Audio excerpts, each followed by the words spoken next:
Afsuski, ba'zi bir Nyu-Yorkdagi vatandoshlarimiz mashina haydayotgan paytda SMS yozishni juda ham yaxshi ko'rishadi.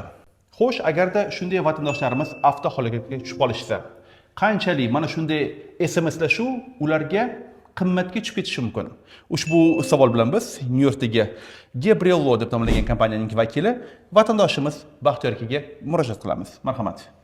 Avvalambor vatandoshlarimizga yo'l harakati qoidalari bo'yicha o'sha mashinani haydayotgan paytida telefondan va SMS xizmatlaridan foydalanishni tavsiya etmaymiz.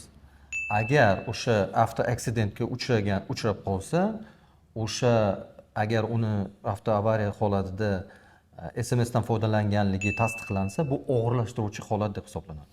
Qanaqa qilib shu narsani sizlar aniqlaysizlar? Aynan o'sha holatda u birortasiga SMS yozganmi yoki yo'qmi? Bu yerda advokat, ya'ni telefon kompaniyasining foydalangan telefon kompaniyasiga so'rovnoma jo'natadi. So'rovnoma orqali hammasi tasdiqlanadi. Tushunarli. Hurmatli Nyu-Yorkdagi vatandoshlarimiz, mashina haydayotgan paytlarda hattoki Donald Trump sizlarga SMS yozgan bo'lsa ham, unga hozircha javob bermaslikka harakat qilinglar va yo'l qoidalarini buzmanglar. Bu degani Mr. Otabek TV kanalida va Gabriel Law'da ko'rishguncha.